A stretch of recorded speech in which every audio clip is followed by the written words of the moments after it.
കൊച്ചി പെരുമ്പാവൂരിൽ നിന്ന് 9 കിലോ കഞ്ചാവുമായി പശ്ചിമബംഗാൾ സ്വദേശി അറസ്റ്റിൽ. പെരുമ്പാവൂർ ഭായ് കോളനിയിൽ നിന്നാണ് കഞ്ചാവ് പിടികൂടിയത്.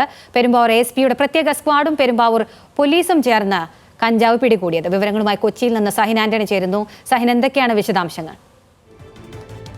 അഖില, പെരുമ്പാവൂർ ഭായ് കോളനിയിൽ നിന്നാണ് വൻ കഞ്ചാവ് ശേഖരം പിടികൂടിയിരിക്കുന്നത്. പശ്ചിമ ബംഗാൾ സ്വദേശി റബിൽ മണ്ഡൽ അറസ്റ്റിലായിട്ടുണ്ട്. 9 കിലോയോളം കഞ്ചാവ് ഇയാളിൽ നിന്ന് പിടിച്ചെടുത്തു. വിപണിയിൽ ഇതിന് ഏകദേശം 2 ലക്ഷം രൂപയോളം വില വരും. മാത്രമല്ല, ബംഗാൾ കോളനിയിൽ ഇയാളുടെ താമസ സ്ഥലത്തിന് സമീപം ബഹുനില കെട്ടിടത്തിന്റെ ഏറ്റവും മുകളിലെ നിലയിൽ ആളൊഴിഞ്ഞ മുറിയിൽ നിന്നാണ് ഈ കഞ്ചാവ് കണ്ടെത്തിയത്. പെരുമ്പാവൂർ എസ്.പിയുടെ പ്രത്യേക സ്ക്വാഡും പെരുമ്പാവൂർ പോലീസും ചേർന്നാണ് കഞ്ചാവ് പിടിച്ചെടുത്തത്. ഒരു പോലീസ് ഉദ്യോഗസ്ഥന്റെ മാതാവിന്റെ പേരിലുള്ളതാണ് ഈ കെട്ടിടം. ഒരു വലിയ പ്ലാസ്റ്റിക് ചാക്കിലും 3 ചെറിയ പൊതികളിലുമായിട്ടാണ് കഞ്ചാവ് സൂക്ഷിച്ചിരുന്നത്. അഖില, ശരി, സഹിൻ ആന്റണിയാണ് കൊച്ചിയിൽ നിന്നും വിവരങ്ങൾ നൽകിയത്.